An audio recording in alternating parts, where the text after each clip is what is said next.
That's the right time.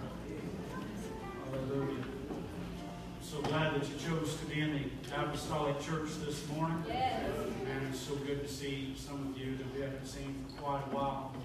I do want to say it's a very special privilege to have the lady that I would just simply call Yaya with us this morning. Yes. That's Sister Figueroa's mother. That's Yaya to Ananias and Anastasia. So if you haven't met her yet, she's a sweet lady, and she can forevermore cook as well. That's right. So it'd be a good thing for you to meet her. I also want to say it's good to see Zach this morning. I'm glad he was here. It's good to see all the Jackman family that's joined us today. It's good to see also, I believe, is that Megan back there? Yes. It's good to see Megan as well. Can we just clap our hands and worship?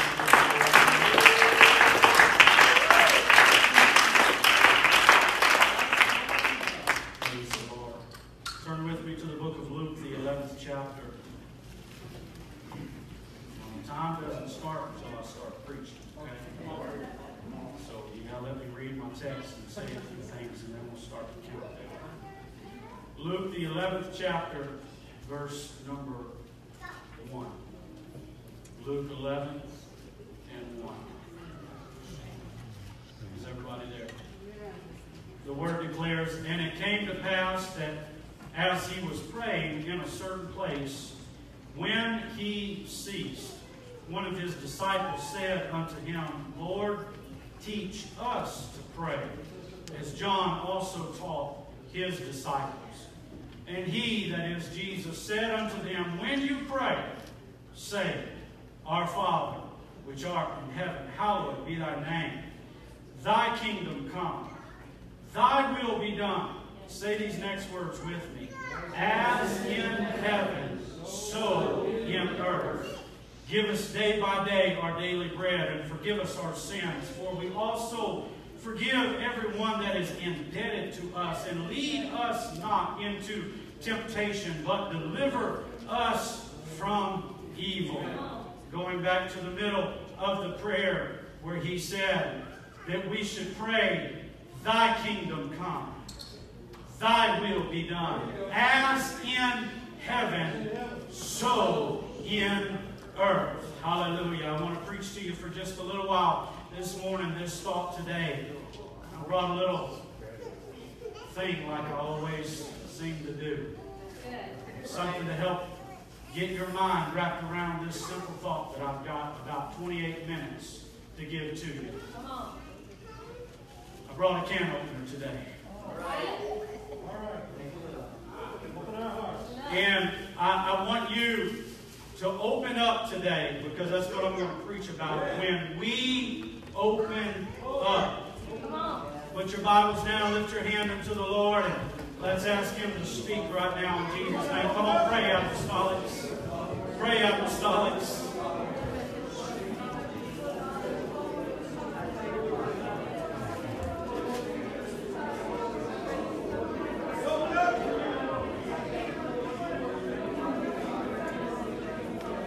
In the name of Jesus.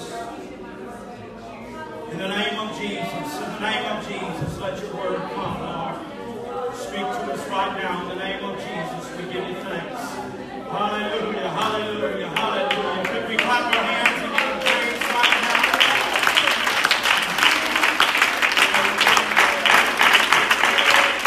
Come on, you got 2 hands.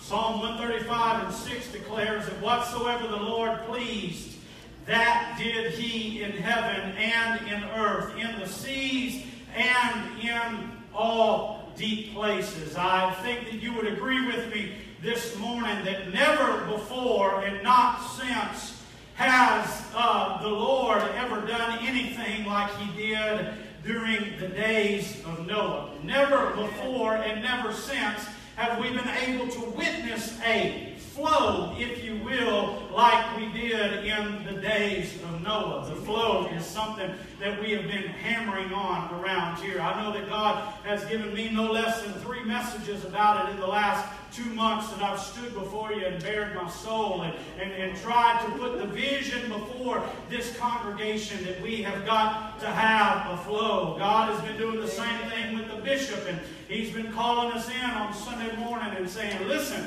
this is what we're going to do. Listen, this is what we need to focus on. Listen, this is what needs to happen. And it has become the desire of my soul to see the flow of God move and manifest in this house. I don't want there to be a dead service. I don't want there to be a missed opportunity. I don't want there to be an opportunity that somebody walks in to the house of God and we can look at them and we know that they need a touch from heaven, and we know that God needs to do a miracle in their life, but they walk out the same way that they walked in. I'm praying that those days are over in the name of Jesus. I'm praying like that prophecy that God gave me 4 years ago that He reminded me of just about 5 weeks ago when I stood before you, and He said that He wanted to make this place like a well of springing water. He wanted the current of His Spirit to flow through this house in the capacity that would eventually get so strong that it could just sweep people off of their feet whenever they walk in, that they would walk in and become arrested by the presence of God, if you will. That I want everybody to feel welcome when they come to the house of God, but I don't ever want anybody to feel comfortable when they come to the house of God. We ought to have a desire that the Holy Ghost would flow. We ought to have a desire that the convicting power of God would get a hold of them if they're living in sin. If they're living according to their own means, it ought to be that they would yield their life to God before they walk back out of these doors. Can I get an amen?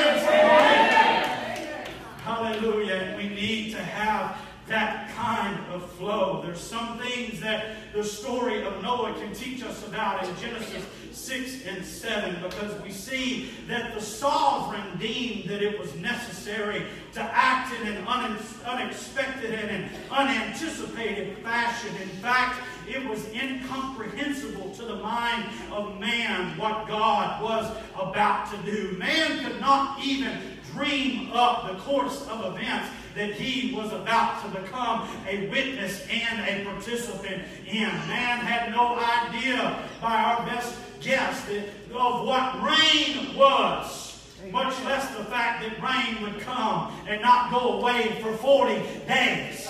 Day and night, it hammered down, it thundered, and it lightened, and the precipitation fell from heaven until everything on earth to the highest peak was inundated by the flood that fell in the day of Noah. Hallelujah. And that's what God brought forth by His will. Amen. Everybody say God's will. God's will. And when God works, it is altogether extraordinary. There is nothing ordinary about when God works. His plan can sometimes use the familiar. His plan can sometimes use the things that are common around us. Hey, I'm up here, folks. I'm up here, okay? Don't worry about the foot traffic. Just listen to the preacher for a moment.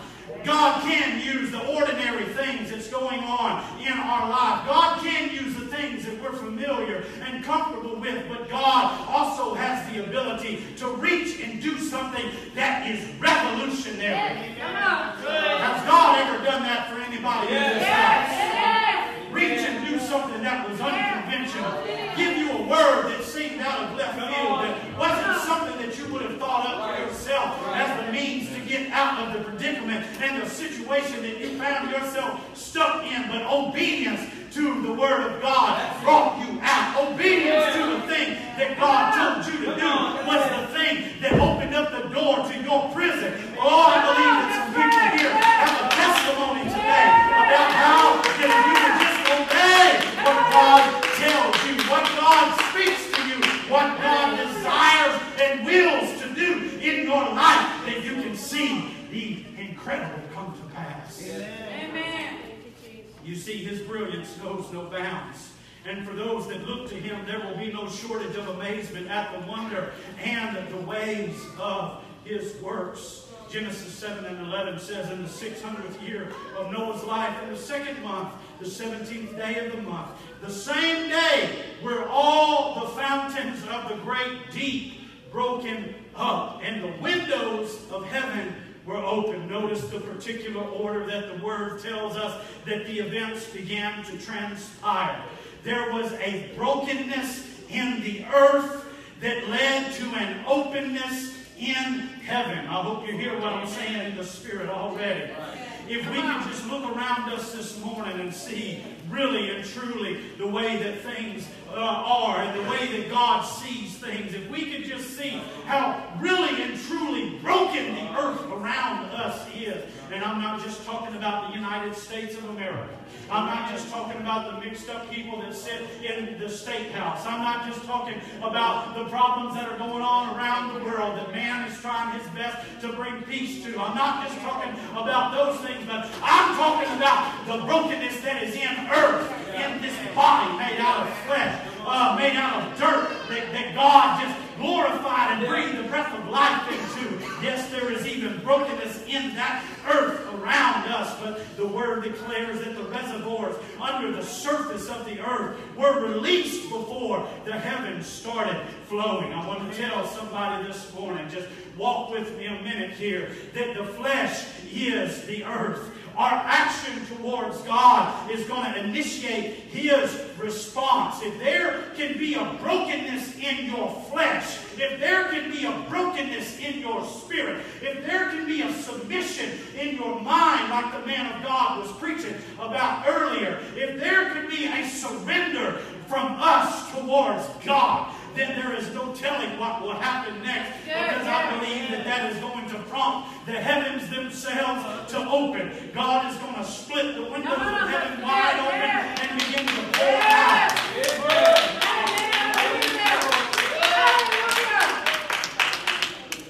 Don't take my word for it. Listen to what Scripture says. I've got backup. The Word shows it over and over. In 2 Chronicles 7:12, and the Lord appeared to Solomon by night and said unto him, I have heard thy prayer. It sounds like Solomon was busy doing some stuff. It sounds like Solomon was busy talking to God. It sounds like there was some openness and some probably brokenness in Solomon's mouth and in his mind towards God. God said, I have heard thy prayer, and I have chosen this place to myself for an house of sacrifice. If I shut up the heaven, that there be no rain, or if I command the locusts to devour the land, or if I send pestilence among my people, if.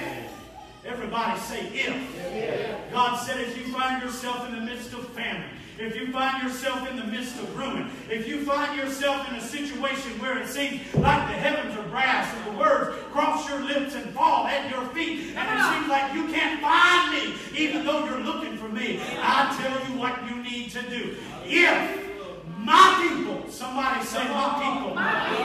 Somebody say that's me. I'm sorry that some of you don't believe that, but I believe that I'm God's people this day. I choose to be one of God's people this day. I choose to be on the Lord's side today.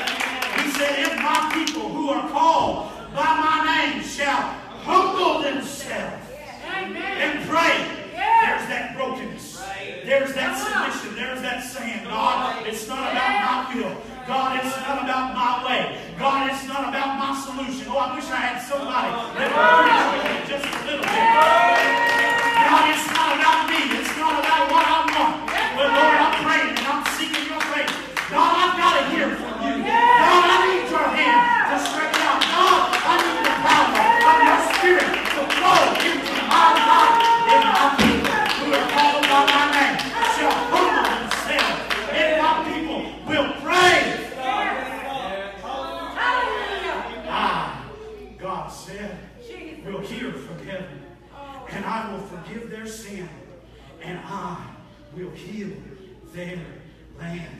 Now mine eyes shall be open and my ears attent unto the prayer that is made in this place. That sounds to me like an everlasting promise. That sounds to me like a principle that I need to write upon my heart, that I need to bury in the recess of my memory and say that God told His people back then that if they would pray and humble themselves and seek His face, that He would respond from heaven, that He would heal their land, that He would hear their prayer, and that He would keep His eyes open and focus on them. Amen. I'm telling you, I don't want to go through life one single day without God looking out for me. I don't want to attempt life one single hour without the power and the presence of God leading and guiding me. I don't want to face this enemy that wants to steal, to kill, and to destroy my soul and my body and wreck my family and destroy my marriage and kill everything that is good in my life. I don't want to face the adversary of my soul without the power of the Holy God backing me up. I'm telling you, I want the flow. Does anybody want the flow? Shout, I want the flow. Hallelujah.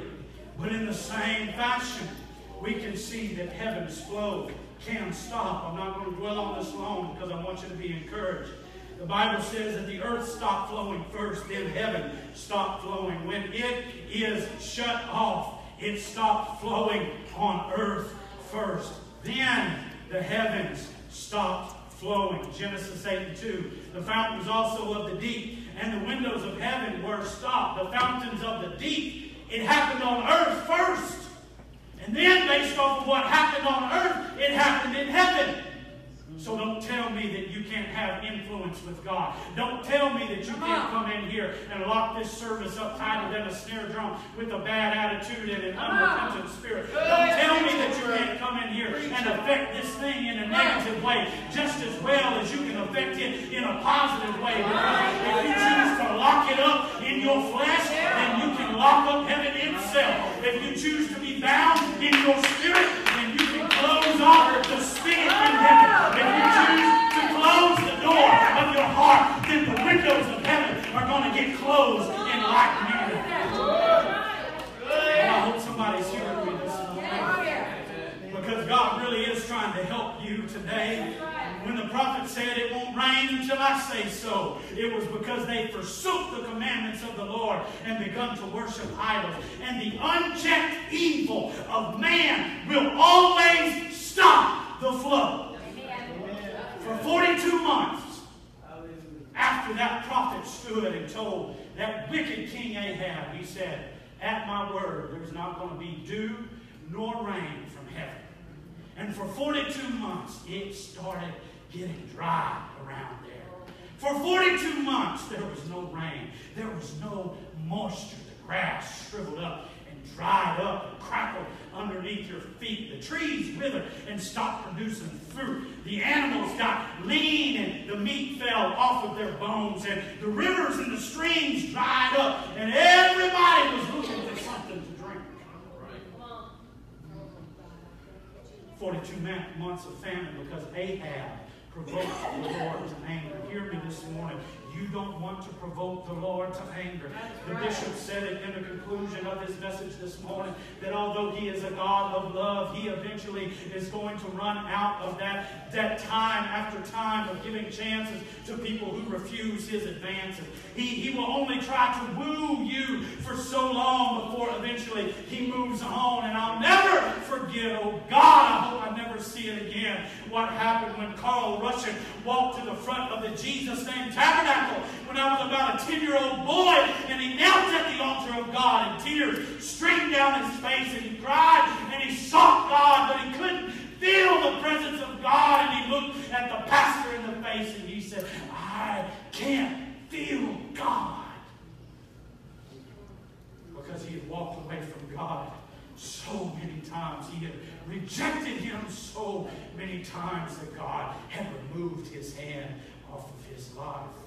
And as far as I know to this day, that man is not right with God. I pray that God will be merciful and save Carl Russian. And I pray that God will be merciful and save whoever it is in this place this morning that has walked in here in your hearts. And there is a famine spiritually, and there has been no flow for much longer than 42 months in some of your life. Hallelujah. And there have been things that have been cut off. It wasn't just Ahab, but Jezebel had her influence in it as well. Jezebel cut off the voice of the prophetic. And if you don't allow the Spirit to move in your life, if you don't allow the prophet to speak into your life, if you don't allow the gifts of the Spirit to move and to bring direction and order and structure in your life, then you are going to find yourself walking in a dry place. Amen. Somebody lift your hands and give the Lord praise right now. Hallelujah, hallelujah. Hallelujah, hallelujah. Hallelujah. But I'm telling you, there's good news right now. Let's turn the corner, all right? You with me? The last 10 minutes that I've got, let's go with this thing. Paul and Silas, Acts 16.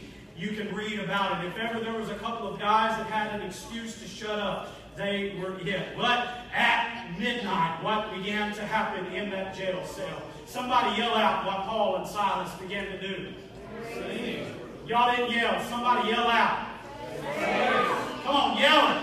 I'm the only one yelling in here right now. It ought not be that way. They began to sing praises unto God. They began to lift their voice unto the Lord, despite the fact that bruises were still swelling on their body and the skin was pulled tight. And in other places the skin was split open and the blood had run down and caked and they were hurting and they had a headache and there was discomfort in every area of their body. The Bible says that at midnight they began to sing praises unto the Lord. Hallelujah. I want to tell you that the flow was open first in the jail cell before the flow came from heaven.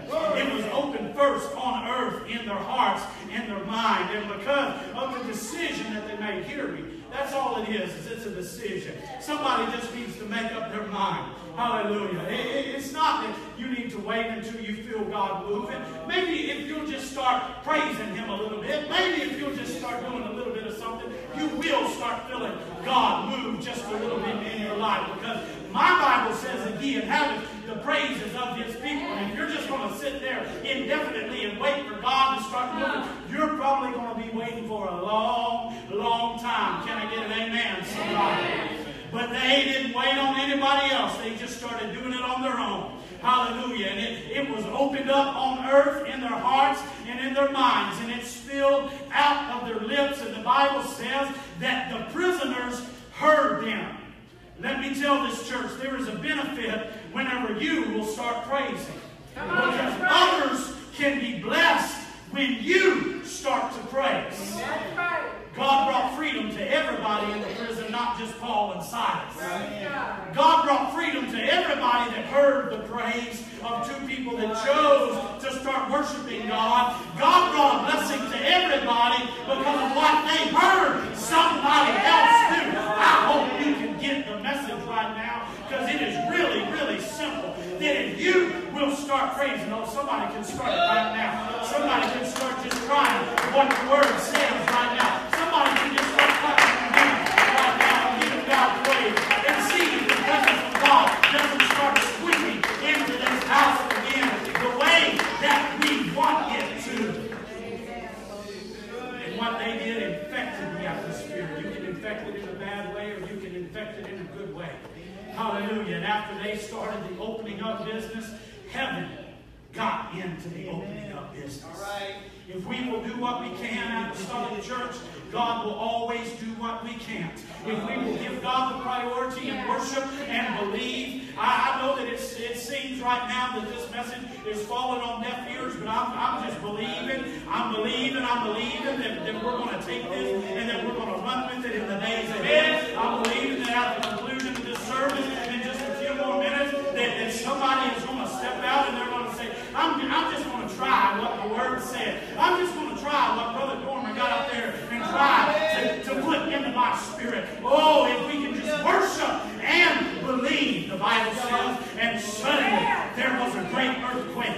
so that the foundations of the prison were shaken. Hallelujah. And immediately all the doors were open and everyone's bands were loose. Bands were loose. Chains fell off. Iron collars that had been choking people around their neck clattered and fell to the floor. Stocks and fetters were broken. The doors swung wide open even though the bolt was thrown and they had been locked. Hallelujah. The gates were lifted and they walked out of that prison free men. Hallelujah. Because somebody started praising. That's all it is. Somebody started praising. Somebody said it ain't about what I feel. It ain't about what they did to me. It ain't about the fact that I was just trying to do ministry. That's all that Paul and Silas had done. They had cast the devil out of a woman. And that upset them because the devil was used to make some people some money in that city. And they got upset and said, these men are causing trouble around here. I don't care who it is that's upset about what God told you to do. I don't care who it is that's upset about the thing that God spoke to you. And you stepped out and you were obedient and you said, I am just going to exercise faith. And it doesn't make any sense, but I'm just going to do what God told me to do. And you became a worshiper in that moment. You became a praiser by your choice in that moment. You said, I'm going to reject what I could feel based off of my atmosphere. Oh, it's easy to look around and see that I'm locked up. I'm chained. I'm here in prison. And oh, this is a bad situation. Woe is me. Could have been a song that Paul and Silas sang. But I believe that they sang a different song that night. I believe that they were singing some praises like, ain't God good? To give us so many blessings. I believe that they sang some songs that were saying, God is on my side, and God is fighting for us, and who can stand against us? Because God is with me. The Bible says that their bands were loose. Hallelujah. There wasn't a man that opened the door. I can't open your door today. I would love to come and lay hands on some of you and see God do a miracle and turn your life around. But I don't have the power to do that. And God has not given me the commission to do that. So I will not attempt to do that. No man opened that door. I can't open your door, but God opened the door for them. Because there was an openness in them first. God opened the doors that they could not open. The impossible for us does not stop God. That's right. There was a whole family that got saved. Musicians come. My time is up. Musicians come. Quickly, hurry. There was a whole family that got saved. There was a revival that broke out. I've come to this church in the middle of the night because the alarm starts going off around here. I met the police and waited on the parking lot while they walked through this building with flashlights and their guns drawn, and they brought the canines in here before because the doors have just been open. We don't know if somebody's in here up to mischief or not. But I'm looking forward to the day that I get called to this church because in the midnight hour somebody is saying, I can't wait another minute. I've got to be baptized. I can't wait another minute. I've got to get to the altar tonight. I'm ready to get my life turned over to God. Oh, I know that that's not exciting to you, but I'm looking forward to the day that the status quo is demolished around here. I'm looking forward to the day that tradition and ritual and routine is no longer the order of the day, but we would be led